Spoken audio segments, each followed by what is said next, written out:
யாரெல்லாம் உடந்தையாக இருந்தார்கள், என்னை பொறுத்தவரை அவர்களும் குற்றவாளிகள் தான். சோ குற்றம் செஞ்ச பிறகு அக்யூஸ்ட் கூப்பிடுற முதல் ஆள் லோக்கல்ல இருக்கக்கூடிய ஒரு காவல்துறை அதிகாரி. விசாரிச்சீங்களா? எதுக்கு வெளியே விட்டீங்க? எவிடன்ஸ் அளிக்கவா? செல்போன் ரெக்கார்ட்ஸ் அளிக்கவா? ஒரு முக்கியமான அதிகாரி, கேட் கண்ட்ரோல் அவர் கையில் இருக்கு. அதெல்லாம் காவல்துறை நீங்க தான் சொல்லணும், எல்லாம் என்னுடைய வேலை கிடையாது. 48 மணி நேரம் கழிச்சு அந்த நடராஜன் யாருன்னு பேசுவோம். ஒரு பிஆர்ஓவா, கேட் யார் கண்ட்ரோல்ல இருக்கு. அதனால் தொடர்ந்து கேள்விகள் கேட்போம். இதை நம்ம விட போறதில்லை. இதுக்கும் அவங்க சொல்லுவாங்க இப்படி அப்படிம்பாங்க. அடுத்து நான் 48 மணி நேரம் கழித்து மறுபடியும் அடுத்த விஷயத்தோடு பேசுவோம். அன்பார்ந்த தமிழ் சொந்தங்களே, சகோதர சகோதரிகளே, பெற்றோர்களே, பெரியோர்களே, உங்கள் அன்பு தம்பி அண்ணாமலை இந்த காணொலி மூலமாக உங்களிடம் சில கருத்துக்களை பதிவு செய்ய வேண்டும் என்று பேசிக் கொண்டிருக்கின்றேன்.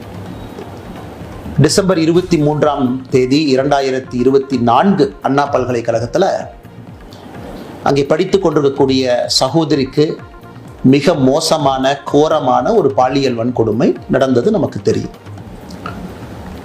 23ஆம் தேதி நடந்த அந்த பாலியல் வன்கொடுமை 24ஆம் தேதி, 25ஆம் தேதி ஒரு குற்றவாளியை கைது செய்தார். 25ஆம் தேதி காலையிலிருந்து ஒரு சாமானிய மனிதனாக உங்களை போல நானும் பேச ஆரம்பித்தேன். அதன் பிறகு படிப்படியாக சமூக வலைதள பதிவுகள், பத்திரிகை நண்பர்களை சந்தித்து தொடர்ச்சியாக பேசியதன் விளைவு 25ஆம் தேதி சாயந்தரம் ஒரு கைதை காமிச்சான், ஞானசேகரன் என்கின்ற ஒரு மனிதன். 25ஆம் தேதி இரவு ஞானசேகரன் யார், எந்த கட்சியை சார்ந்தவன், யாரோடெல்லாம் தொடர்பு இருக்கு, அதையும் உங்கள் முன்னால் நாங்கள் வச்சோம். எல்லா அரசியல் கட்சிகளுமே எடுத்து போராடினாங்க, பேசினாங்க. அதனால இது நான் அரசியல் பேச விரும்பல. முதல்ல நாங்கள் அது ஓட்டப்பந்தயம் கிடையாது. முதல்ல அண்ணாமலை தான் ட்வீட் போட்டான். அதை மாதிரி நான் ஒரு கீழ்த்தரமான அரசியல்வாதி கிடையாது. மாற்றம் வேண்டும் என்று விரும்பக்கூடிய உங்களை போன்ற ஒரு சாதாரண மனிதன். இன்னைக்கு நான் அதை பற்றி பேசுகிறேன். ஜனவரி மாதம் கடைசியில் உங்கள்கிட்ட சொல்லியிருந்த சில விஷயங்களை நான் சிடிஆர், கால் டீடைல் ரெக்கார்ட் ஆதாரத்தின் அடிப்படையில் உங்கள் முன்னால் வைக்கப் போகின்றேன். இன்னைக்கு பேச வேண்டிய நேரம் வந்துருச்சு. 25ஆம் தேதி கைது செய்யப்பட்ட பிறகு பல விஷயங்கள் நம்ம பார்த்தோம். எஃப்ஐஆர் கசிய விடப்பட்டது. 27ஆம் தேதி நான் ஒரு அறப்போராட்டத்தை முன்னெடுத்தேன். அதன் பிறகு அண்ணா பல்கலைக்கழகம் சில விஷயங்கள் செஞ்சாங்க. நாங்கள் செக்யூரிட்டி அது பண்ணுறோம், நாங்கள் டைட்டன் பண்ணுறோம். சென்னை உயர்நீதிமன்றம் எஸ்ஐடியை போட்டு கண்காணிக்க ஆரம்பித்தாங்க. இன்னைக்கு 5 மாதங்கள் கழித்து தீர்ப்பு வந்திருக்கு. முக்கிய குற்றவாளியாக இருக்கக்கூடிய, ஒரே குற்றவாளியாக இருக்கக்கூடிய ஞானசேகரனுக்கு 30 ஆண்டு காலம் கடுங்காவல் தண்டனை. இன்னைக்கு நம்ம அன்னைக்கு கேட்ட அதே கேள்வி இன்னைக்கு கேட்குறோம். ஞானசேகரன் முக்கிய குற்றவாளி, தீர்ப்பு கொடுத்துருக்கிறீங்க, துரிதமாக இன்வெஸ்டிகேட் பண்ணியிருக்கிறீங்க, 30 வருஷம் ஜெயில் தண்டனை வாங்கி கொடுத்துருக்கிறீங்க, எல்லாருக்குமே சந்தோஷம் தான். இருந்தும் நமக்கு தெரியும் அந்த குழந்தைக்கு, பாதிக்கப்பட்ட சகோதரிக்கு அந்த கண்ணீர் துளிக்கு நியாயம் கிடைக்குமானா எப்பவுமே கிடைக்காது. பட் இருந்தும் அரசு அந்த வேலையை செஞ்சிருக்கு. ஆனால் அரசு அந்த வேலையை முழுசா செஞ்சிருக்கா அப்படிங்கிறத முதல்ல இருந்து கேட்கிறோம். நாம் அதைத்தான் உங்கள் முன்னால் நான் பேச போறேன். 24ஆம் தேதி, 23ஆம் தேதி இரவு பாலியல் வன்கொடுமை நடந்தது. 24ஆம் தேதி இந்த ஞானசேகரனை கோட்டூர் காவல் நிலைய அதிகாரிகள் கைது செய்யறாங்க, வெளியே விட்டுறாங்க. 25ஆம் தேதி சாயந்தரம் மறுபடியும் கைது பண்றாங்க. இதை உங்கள் முன்னால் இன்னைக்கு நான் வைக்கிறேன். ஏன் விட்டாங்க? இதுல யாரெல்லாம் சம்பந்தப்பட்டிருக்கிறாங்க? எதற்காக திராவிட முன்னேற்ற கழகத்துல சில தலைவர்களுக்கு பதட்டம்? எவிடன்ஸை எங்கேயெல்லாம் அளித்திருப்பதற்கான வாய்ப்பு இருக்கு. இன்னைக்கு உங்கள் முன்னால் நான் பேசுவதற்காக இந்த பேப்பரையும் பயன்படுத்துறேன். காரணம், நான் பேசக்கூடிய விஷயத்தை தெளிவாக அவங்ககிட்ட சொல்லணும். ஞானசேகரனை பொறுத்தவரை கிராவிட்டி பிரியாணி என்கின்ற ஒரு கடையை நடத்தி வருகின்றான். அன்னைக்கு சம்பவம் நடந்த பொழுது கையில் இருந்த அலைபேசி எண் 9042977907. இதுதான் ஞானசேகரன் பயன்படுத்திய மொபைல் நம்பர். அரசு வழக்கறிஞர் சொல்லியிருக்கிறாங்க, 23ஆம் தேதி அந்த சம்பவம் நடந்த பொழுது ஞானசேகரனுடைய மொபைல் போன் ஃபிளைட் மோட்ல இருந்துச்சு. 8:52 வரை நைட்டு அது ஃபிளைட் மோட்ல இருந்துச்சு. உண்மைதான், அது ஃபிளைட் மோட்ல தான் இருந்துச்சு. சிடிஆரும் அதைத்தான் சொல்லுது. நான் இன்னைக்கு தொடர் கேள்விகள் திமுக அரசு, குறிப்பாக முதலமைச்சர்கிட்ட கேட்கிறேன். முதலமைச்சர் வீட்டுல பெண் குழந்தைகள் இருக்கிறாங்க. ஐயா மு.க. ஸ்டாலின் வீட்டுல பெண் குழந்தைகள் இருக்கிறாங்க. இன்னைக்கு அவர் நேரடியா நம்ம கிட்ட சொல்ல வேண்டிய கடமை கட்டாயம் அவருக்கு இருக்கு. அந்த ஃபிளைட் மோடில் இருந்து வெளியே வந்த ஞானசேகரனுடைய போன் 8:52க்கு பிறகு ஃபிளைட் மோட்ல இருந்து வெளியே வந்த போன், முதல் போன் கால் ஞானசேகரன் யாருக்கு பண்ணாங்கன்னா 8:55க்கு ஒரு காவல்துறை அதிகாரிக்கு தான் முதல் போன் காலே பண்றார். அந்த சம்பவம் முடிஞ்சு அண்ணா யூனிவர்சிட்டி அந்த சம்பவ இடத்துல தான் இருந்தாரா, கேட்டுக்கு வந்தாரா எனக்கு தெரியாது.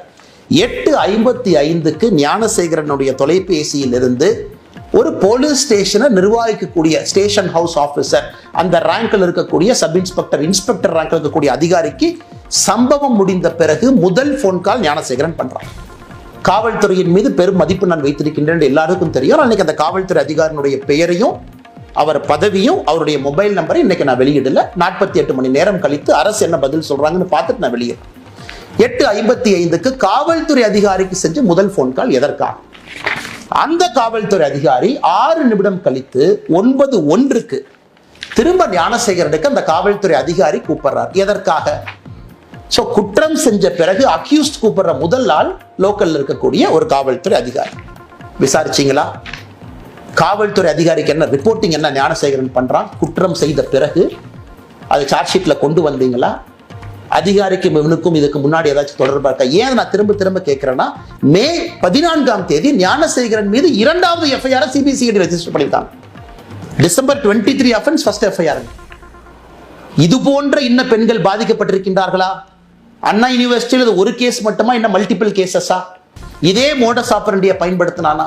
சோ அரசு என்ன பண்றாங்க, மே 14ஆம் தேதி வெளியே ரெஜிஸ்டர் பண்ண எஃப்ஐஆரையும் சீக்கிரட்டா வச்சுக்கிட்டாங்க. நமக்கு சொல்லல. பாலியல் வன்கொடுமை மற்றும் ஒரு வழக்கு ஞானசேகரன் மீது மே 14ஆம் தேதி சிபிசிஐடி, அது எந்த ஸ்டேஜில் இருக்குன்னு யாருக்கும் தெரியாது. அதனாலதான் அந்த கேள்வியை கேட்கிறேன். இதுல முக்கியமான விஷயம், 24ஆம் தேதி குற்றம் செய்த பிறகு அடுத்த நாள் ஞானசேகரன் என்ன செய்யறான்? சிடிஆரை பொறுத்த வரைக்கும் பிஹேவியர் எப்படி இருக்கு? அந்த பகுதி 170வது பிளாக் வட்ட செயலாளர், ஒரு முக்கியமான திராவிட முன்னேற்ற கழகத்தினுடைய மூத்த தலைவர் கோட்டூர் சண்முகம். கோட்டூர் சண்முகமும் ஞானசேகரனும் அன்னைக்கு 24ஆம் தேதி காலையிலிருந்து சாயந்தரம் வரைக்கும் 6 முறை பேசுறாங்க. நீங்க கேட்கல, என்னங்க அரசியல் கட்சியில் 2 பேர் இருக்கிறாங்க பேசலாம் இல்லைங்க. அதுக்கு முன்னாடி ஒரு வார பேட்டர்ன், அதுக்கப்புறம் ஒரு வாரம் இருக்கக்கூடிய பேட்டர்னை வச்சு நான் அனலைஸ் பண்ணி சொல்றேன். 24ஆம் தேதி காலை 7:27க்கு முதல் கால் துவங்குது. 4:01 PM வரைக்கும், சாயந்தரம் 4 மணி 1 நிமிடம் வரை 5 முறை பேசுறாங்க 2 பேரும். அதன் பிறகுதான் ஞானசேகரன் போலீஸ் ஸ்டேஷனுக்கு கூட்டிட்டு போறாங்க, கோட்டூர் போலீஸ் ஸ்டேஷனுக்கு. ஒரு 4 மணி நேரம் பேசல. அந்த நேரத்தில் ஞானசேகரன் காவல் நிலையத்துக்குள்ள வச்சிருக்கணும்.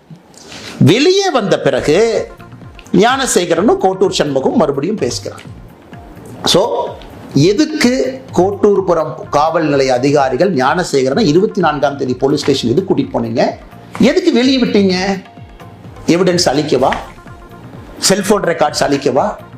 இல்ல செல்போன்ல இருக்கக்கூடிய வீடியோவை டெலீட் பண்ணவா? இல்ல அண்ணா யூனிவர்சிட்டியில கேமரா ஒருவேளை ஃபங்க்ஷன் ஆகி இருந்தா அதெல்லாம் கழட்டி தூக்கி வீசவா? எதற்காக 24ஆம் தேதி கைது செய்யப்பட்ட ஞானசேகரன் கோட்டூர் போலீஸ் ஸ்டேஷன்ல இருந்து எதற்காக வெளியே விடப்பட்டார்?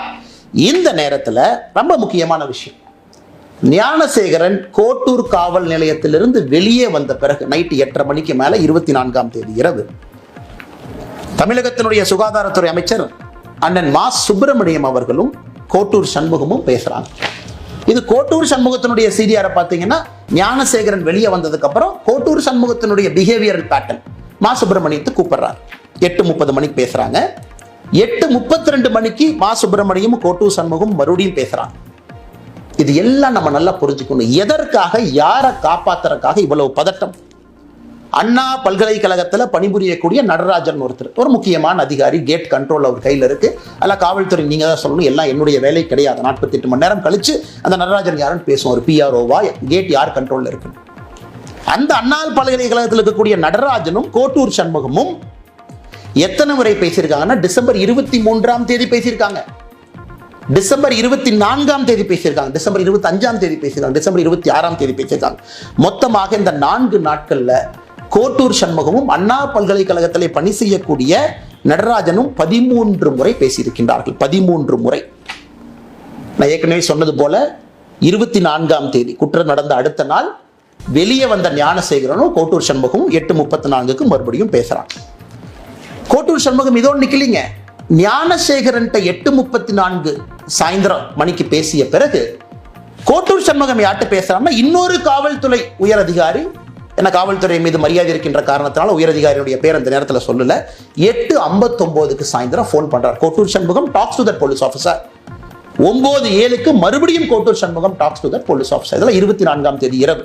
நல்லா நீங்க மக்களை யோசிச்சு பாருங்க. 24ஆம் தேதி பதட்டம், காவல்துறை கூட்டிட்டு போறாங்க, காலையிலிருந்து பேசுறாங்க, மா சுப்பிரமணியத்திட்ட பேசுறாங்க, தமிழகத்தினுடைய சுகாதாரத்துறை அமைச்சர் காவல்துறை அதிகாரிகிட்ட பேசுறாங்க, அண்ணா யூனிவர்சிட்டியில பணிபுரியக்கூடியவங்ககிட்ட பேசுறாங்க. அந்த 24th night is the most crucial night. காரணம், எவிடன்ஸ் அளிக்கப்படுது.